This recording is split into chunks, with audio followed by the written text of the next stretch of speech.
साहू और आज के इस क्लास में कोनिक सेक्शन के अंतर्गत हम ड्रॉ करेंगे इलिप्स। इलिप्स ड्रॉ करने के 3-4 मेथड हमारे सिलेबस में दी हुई है। उसके अंतर्गत हम लोग सबसे पहले पढ़ेंगे इसेंट्रिसिटी मेथड। आप लोग पहले से मैथ्स में जानते होंगे कि on the basis of eccentricity there are 3 types of conic section. पहला होता है इलिप्स, फिर होता है पैराबोला, फिर हाइपरबोला। ये तीनों को इसेंट्रिसिटी के आधार पे डिवाइड किया जाता है। तो आइए देखते हैं, एक क्वेश्चन लेता हूं मैं इलिप्स का, जो कि बहुत इंपॉर्टेंट है। इसी टाइप का क्वेश्चन आपके यूनिवर्सिटी एग्जाम में आता है। तो क्वेश्चन है, construct an ellipse when the distance of the focus from the directrix is equal to the 50 mm and the eccentricity is 2/3। Eccentricity 2/3 means इसका ऑलमोस्ट वैल्यू आएगा 0.66, मतलब ये लेस देन 1 है, मतलब इसेंट्रिसिटी लेस देन 1। तो eccentricity less than 1 होता है वो इलिप्स का केस है। इलिप्स के लिए इसेंट्रिसिटी लेस देन 1 होता है। इक्वल टू 1 होता है पैराबोला के लिए, पैराबोला के लिए, और ग्रेटर देन 1 होता है हाइपरबोला के लिए। ये तीनों को ही ड्रॉ करने का मेथड हमारे सिलेबस में है, सभी को एक करके देखेंगे। तो हम लोग अभी देख रहे हैं इलिप्स, इलिप्स ड्रॉ करने का मेथड, और उसका मेथड भी है, मेथड का नाम ही है इसेंट्रिसिटी मेथड। ठीक है, तो आइए देखते हैं। सबसे पहले मैं ये इसेंट्रिसिटी को इसको समझाने की कोशिश करता हूं कि सपोज ये मान के चलिए कि एक डायरेक्ट्रिक्स है और यहां पे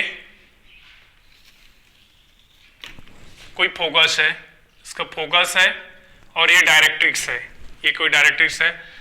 यहां पे एक इलिप्स है, ये अगर इलिप्स है तो यह इस इलिप्स पे डायरेक्ट्रिक्स से 90 डिग्री पे कहीं पर भी अगर लाइन खींचते हैं और वो किसी बिंदु पे इस तरह से आती है और फिर उसको इधर सेंटर से जोड़ देते हैं सिमिलरली,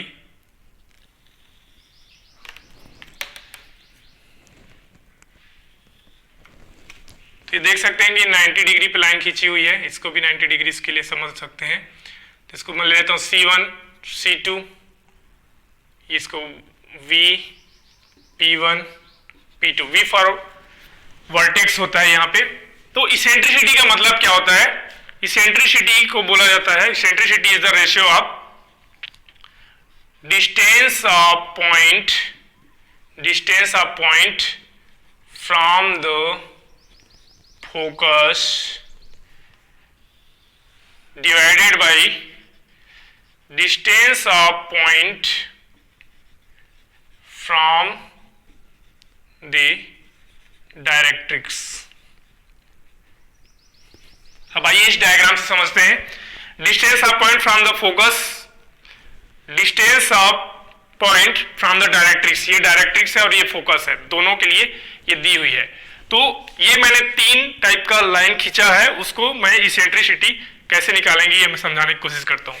तो इस डायग्राम के लिए E बराबर हो जाएगा, तो एक लाइन तो ये है, तो ये क्या हो जाएगा? Distance of point from the focus, तो ये क्या हो जाएगा? VF। फिर distance of point from the directrix same line पे, तो ये क्या आ जाएगा? VC। सेम टू सेम अगर मैं इनके लिए खींचूं तो क्या हो जाएगा? Distance of point from the focus, तो ये हो जाएगा P1F। Distance of point from the directrix, तो ये हो जाएगा P1C, C1। ठीक है, सिमिलरली फॉर दिस वन ये हो जाएगा P2F divided by P2C2। Means जितना भी आप लाइन खींचेंगे तो ratio of this to this will be constant, वो हमेशा एक निश्चित वैल्यू देगा। और अकॉर्डिंग टू दिस क्वेश्चन, इस क्वेश्चन के हिसाब से ये E का मान जो दिया हुआ है वो 2/3 है। ठीक है, इसका मतलब ये है कि ये जो वैल्यू है इस टोटल का 2 भाग है और ये जो वैल्यू है इस टोटल का 3 भाग है। मीन्स ये 40% होगा, ये 60% होगा। अगर मुझे अब यहाँ पे देखिए, यहाँ पे दे रखी है कि distance of focus from the directrix is equal to the 50 mm। तो मतलब ये जो C और F दे रखी है, distance of focus from the directrix, ये डायरेक्ट्रिक्स है, उससे ये फोकस कमान दे रखा है, मतलब ये क्या है, CF इक्वल टू दे रखा है 50 mm। अब अगर मुझे V पॉइंट आइडेंटिफाई करना है तो इससे मैं कर सकता हूं, इससे मैं इसको कर सकता हूं, क्योंकि ये इसका दूसरे भाग पे होगा, मतलब ये जैसे 50 है तो 2 और 3 इसको टोटल 5 भाग में डिवाइड कर सकते हैं, मतलब इक्वल 5 भाग में डिवाइड कर सकते हैं, तो 2 भाग के बाद ये V हो जाएगा और रेस्ट जो 3 पार्ट हो जाएगा वो वर्टेक्स से लेकर के डायरेक्ट्रिक्स के बीच का डिस्टेंस हो जाएगा। तो मैं इसको ड्रॉ करता हूं और अच्छे समझ में आएगा, फिर इसेंट्रिसिटी मेथड से हम लोग इलिप्स ड्रॉ करना सीख जाएंगे। ठीक है, तो स्क्रीनशॉट लेते जाइएगा आप। तो बहुत आसान सा होता है और काफी इंपॉर्टेंट है। तो इसके लिए सबसे पहले अभी जो मैंने ड्रा किया था उसी प्रकार से एक ये डायरेक्ट्रिक्स होता है, इसका नाम दे देते हैं AB, कोई लाइन है इसका डायरेक्ट्रिक्स। इसके मिड से यहां पर मैं लाइन खींच लेता हूं, ठीक है। अब देखिए यहां पे मुझे फोकस पहले, सबसे पहले मुझे फोकस आइडेंटिफाई करना है, तो वो दे रखी है कि डायरेक्ट्रिक्स से फोकस की जो डिस्टेंस है वो 50 mm है। तो 50 mm सबसे पहले आप एक स्केल ले लीजिए, स्केल में स्केल लेना जरूरी रहता है, तो यहाँ पे स्केल में लिख लेता हूं स्केल। तो स्केल में हम लोग ले लेते हैं कि 10 mm बराबर 1 सेंटीमीटर, मीन्स पर 10 mm के लिए हम लोग यहाँ पे 1 सेंटीमीटर ड्रॉ करेंगे अपने ड्राइंग में। 10 mm बराबर 1 सेंटीमीटर, पर 10 mm के लिए 1 सेंटीमीटर ड्राइंग करेंगे, ठीक है। तो फोकस आइडेंटिफाई करने के लिए, तो फोकस कहाँ पे होगा, तो ड्राइंग शीट में ये इस बिंदु से, मतलब इसको C ले लेते हैं डायरेक्ट्रिक्स को, तो यहां से 5 सेंटीमीटर दूरी पे होगा क्या, फोकस। तो 5 सेंटीमीटर दूरी पे होगा फोकस, तो ये आ गया आपका, ये हो गया फोकस, ठीक है। थोड़ा बड़ा बनाता हूं,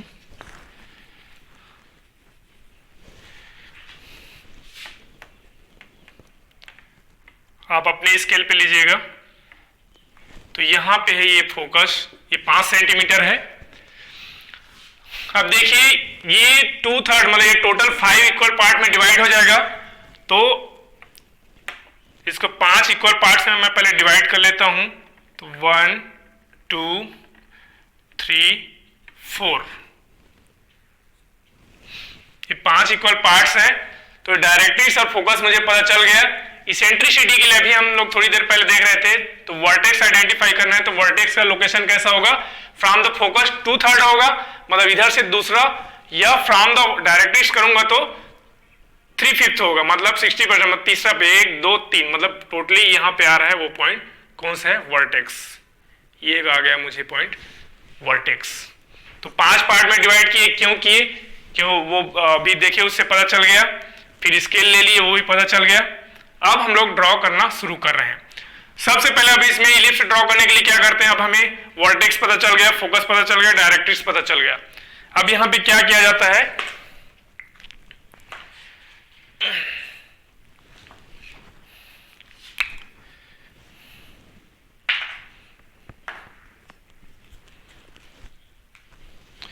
ये देखिए, ये वर्टेक्स पे एक वर्टिकल लाइन इस तरह से खींच लीजिए, ये दोनों तरफ एक्सटेंडेड होना चाहिए। अब इसको क्या करना है, आप अपने राउंडर पे कीजिएगा, यहां पे सेंटर लेके, ये सेंटर लेकर के ये रेडियस लेना है, VF रेडियस लेकर के फिर इसको ऐसे, ठीक है। VF radius and V centre लेकर के मैंने एक आर्क काटा। अब जहां पर से इसको कट कर रहा है उसको C, ये मेरा मान के चलो, इसको मैं पॉइंट दे देता हूं, इसको पॉइंट दे देते हैं P। तो C से P को मिलाते हुए एक लाइन खींच देना है, C से P को मिलाते हुए एक लाइन खींच देना है इस प्रकार से। अब आगे क्या करना है, तो ये देख सकते हैं जैसे पर 1 सेंटीमीटर पे हम लोग हर एक 1 सेंटीमीटर पे इस तरीके से जो पॉइंट खींचे हैं उसी प्रकार इसको और डिवाइड कर देते हैं बहुत सारा।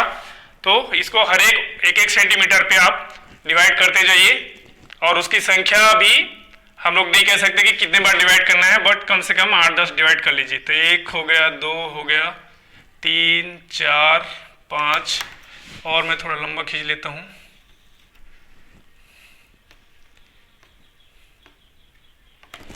ठीक है, और सभी पे फिर वर्टिकल लाइन ड्रॉ करना है, सभी पे वर्टिकल लाइन ड्रॉ कर लीजिए। बहुत आसान सा मेथड है।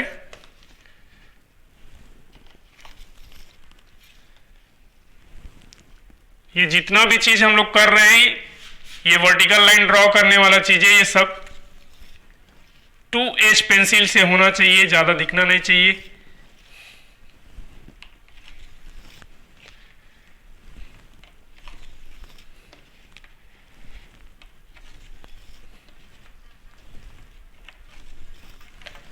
इस प्रकार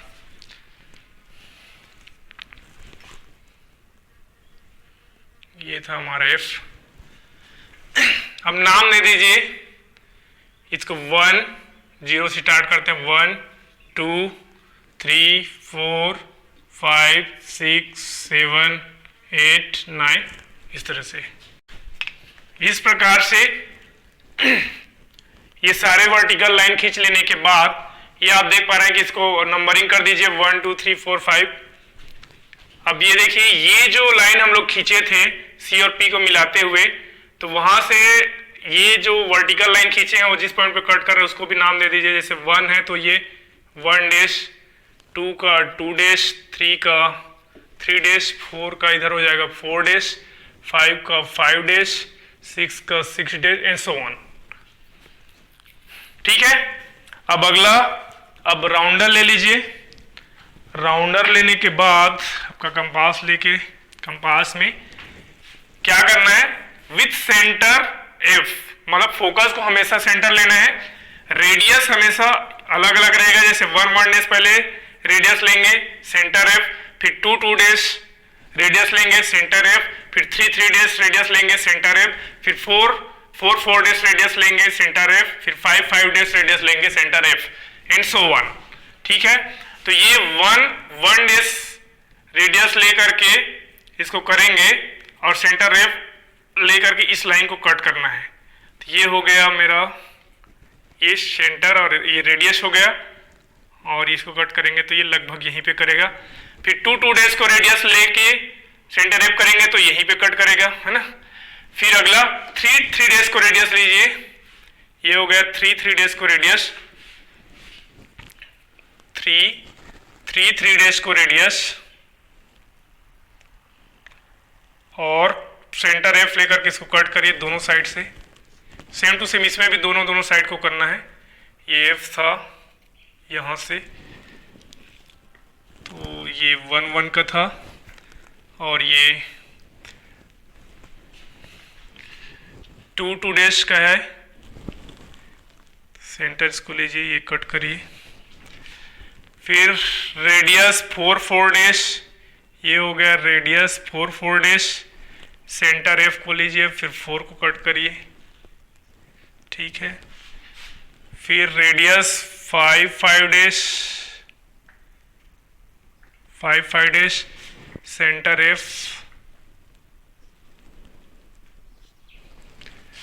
radius 6 dash, 6 dash, centre F,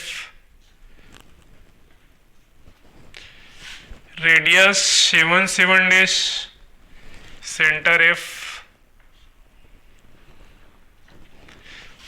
radius 8 dash, centre F,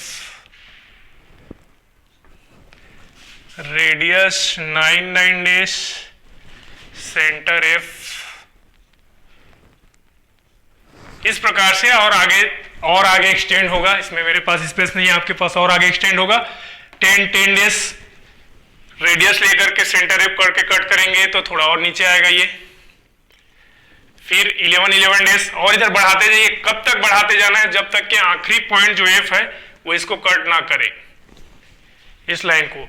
इस प्रकार से अब जो भी पॉइंट कट किए हैं उसका नाम भी दे सकते हैं आप, जैसे P1 dash, P2 dash, P3 थोड़ा नीचे आना चाहिए था, P3 dash and so on. सभी को पॉइंट दीजिए और इन सब को फिर मिलाते हुए सभी पॉइंट को अगर मिलाएंगे, हाँ अब यहाँ पे आपका काम आता है फ्रेंच कर्व का। तो मेरे पास यहाँ फ्रेंच कर्व का उपयोग नहीं कर पाऊंगा, आप फ्रेंच कर्व लीजिए। फ्रेंच कर्व के सहायता से सारे पॉइंट को मिलाइएगा। तो ये हो गया आपका वर्टेक्स से मिल जाएगा ये पॉइंट, फिर ये, इस प्रकार से हमारा फॉर्म हो जाएगा। ये रहा इलिप्स, ये इस प्रकार से फॉर्म हो गया इलिप्स। तो ये था इलिप्स का ड्राइंग बाय इसेंट्रिसिटी मेथड। तो काफी आसान है, इसको जरूर से करिएगा। एक दो प्रॉब्लम इस पे आप सॉल्व करिए क्योंकि ये यूनिवर्सिटी एग्जाम में आता है। Thank you.